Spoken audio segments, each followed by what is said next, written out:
Hi, and welcome back to my podcast Entdecke deinen Hund, Discover Your Dog. The podcast where we explore what it really means to live with dogs, family dogs, in a kind, thoughtful, and respectful way. I'm Serena, and today I'm going to take you inside our dog daycare and give you a peek, a real look, let's say, into how we work and more importantly, why we do things the way we do.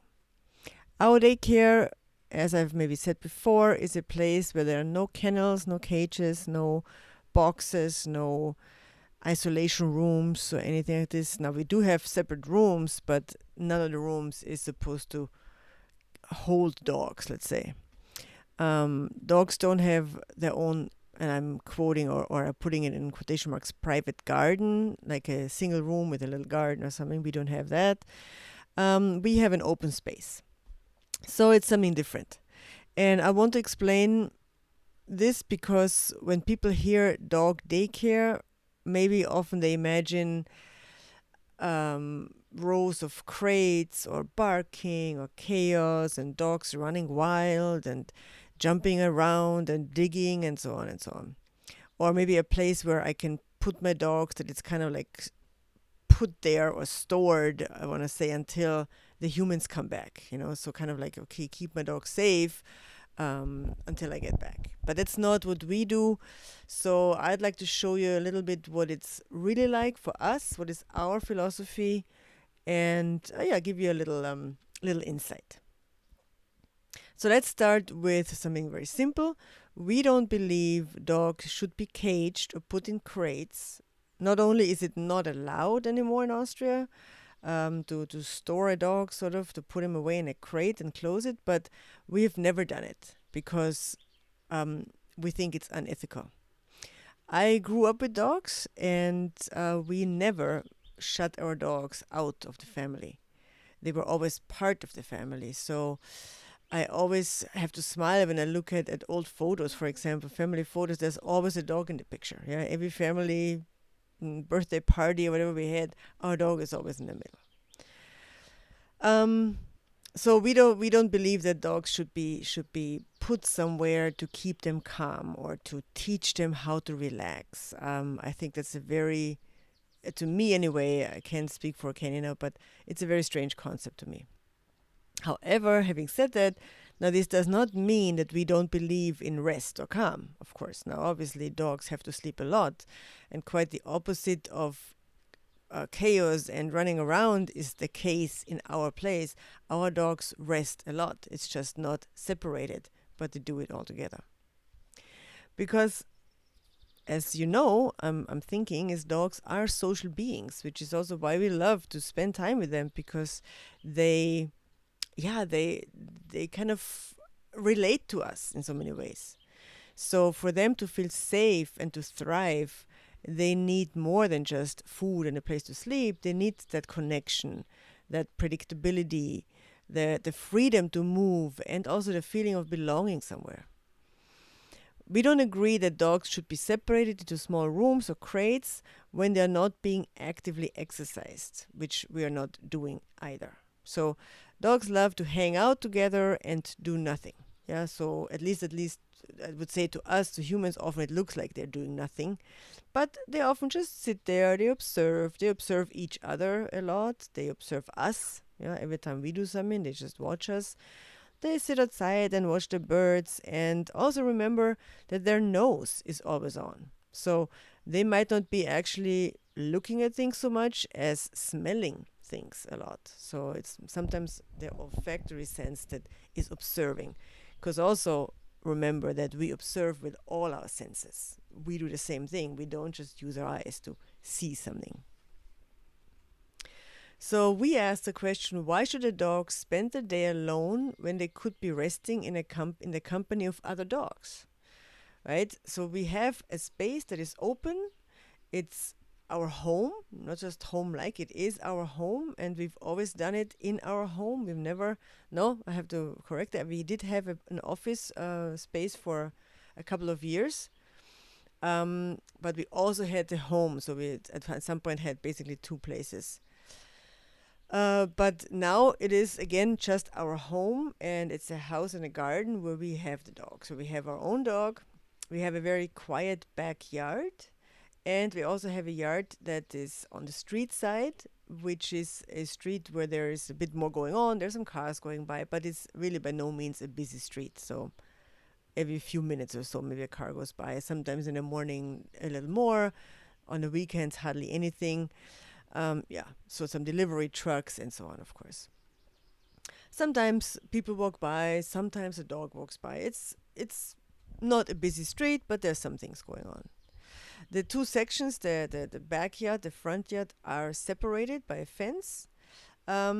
Simply because not all dogs can handle the street side. Yeah, not all dogs can relax when they see other people walking by on the outside.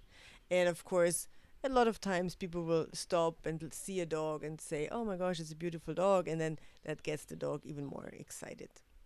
But then I also have to say we have dogs who are fine on this. They can stay on the street side very well, and won't get upset because somebody walks by or a dog walks by. So that also is possible. And on the inside, like I said, we have a small house, and we offer, of course, plenty of dog beds around. There's carpet everywhere. There are mattresses. There are beds outside as well as a veranda, which with beds and a carpet and so on and so on. But dogs, yeah, I mean they like comfy places, but they also lay in the grass, and they'll get comfortable in a lot of spots. Let's say the most important thing for us is that they have the freedom to choose. They can move around, they can find their own spot, they can choose, they can get up, they can sit, they can lay down, they can sniff, they can nap. And honestly, most dogs just love to be around us humans. Like I sit at my desk and do something on the computer. Kenny sits at his in the other room, and they will just somehow split up. And some of the dogs will be with him, lying in that room, and some of the dogs will be with me. The door to the outside is open when it's warm enough outside, and they can go in and out as they like, for example. So that's kind of what it looks like. And another thing is that we work with stable groups, or let's say with small groups that become stable because we make them so. We make sure that's the case. So that means we don't have unknown dogs just walking in every day. There's no, there's not a time when somebody can call and say, "Oh, I need a space for today for daycare. Can I drop my dog off?" It doesn't. We don't do that. It doesn't exist. Have never done it, and will never do it. That means our clients uh, are actually clients for years, because once they have secured a spot, you kind of want to keep it because they're very rare. I mean, we're full, and so there's no empty spots really to give away. So once they have a spot, they really want to keep it, and especially if you start with your young dog, I mean, there's a good chance that this dog will come for his whole life. So we create stable groups by keeping the group small and by introducing dogs slowly to each group. But this is another topic. I won't really talk about this today. This matters, of course, because dogs, just like people, build relationships over time. The relationship with other dogs is really important, and the relationship with us as humans is very important to the dogs, too. And not just to the dogs, to us, of course, to my dog, but to me personally. I love getting to know dogs and seeing them every week, twice a week, or every day even, and finding out who they are, their personality, what they prefer, what they don't like, how they interact with others. That's great. I mean, that's like my friends. I have my friends around me every single day. So the dogs learn that they can trust us, that they can enjoy being around us and others. They can read each other. They also understand that maybe there is a dog or two where I rather not go so close because they are a little grumpy, or that they don't like young dogs because they're older, and I keep my space. But that's fine.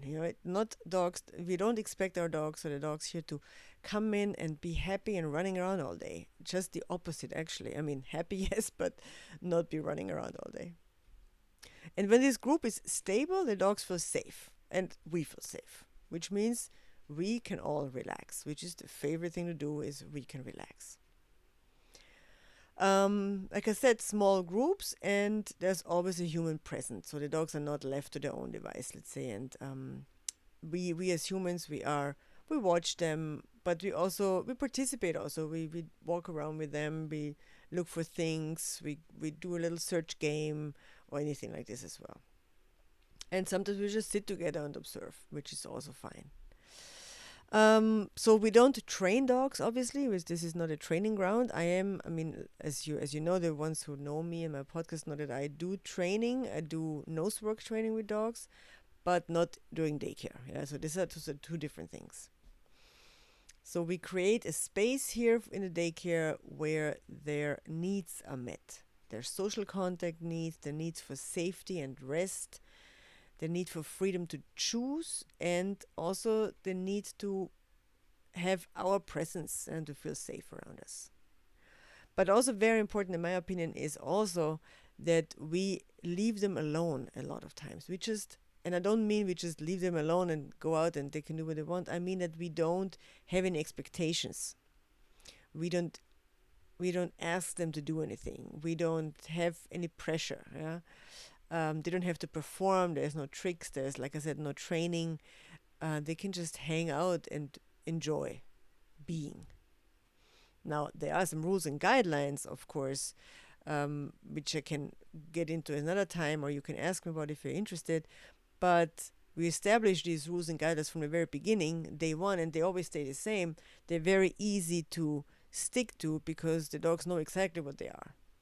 So there are some things that are not being discussed. It's just the way they are, and it's easy to do.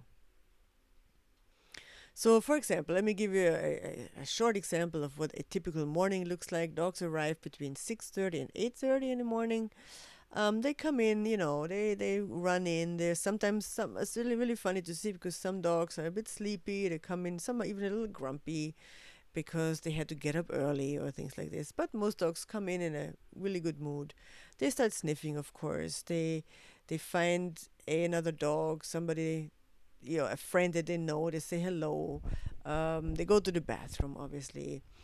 Some go inside right away and lay down on a bed they prefer and then just relax. Others are a little more active, especially younger dogs.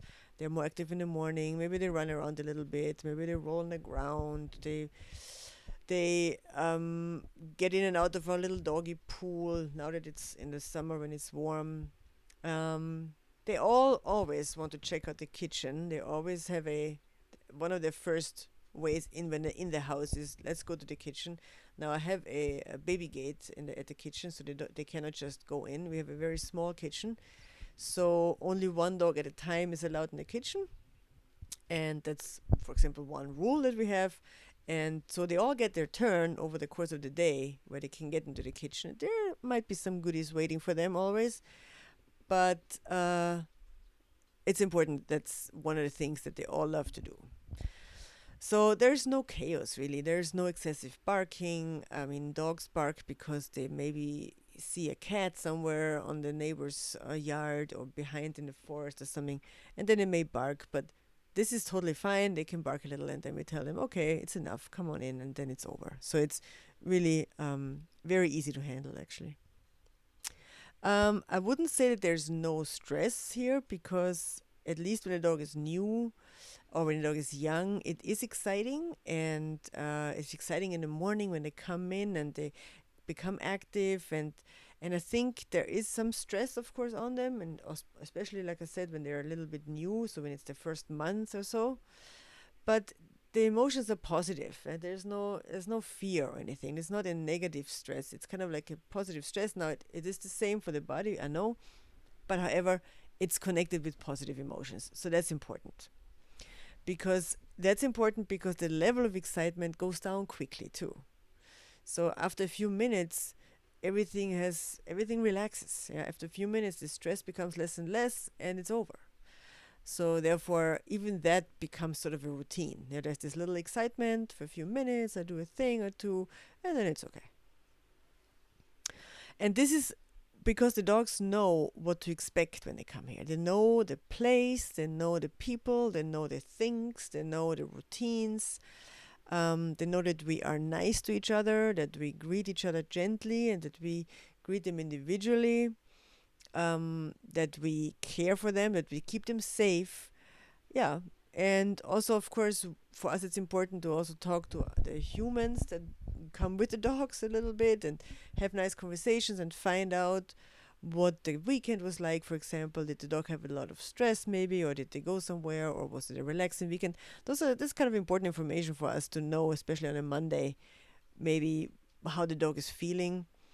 We do watch the dogs closely as far as if we see somebody maybe getting hurt or not getting hurt, but let's say we notice something that dog's gait seems a little off or so. So I can tell this to people, or maybe sometimes the dog gets sick and throws up.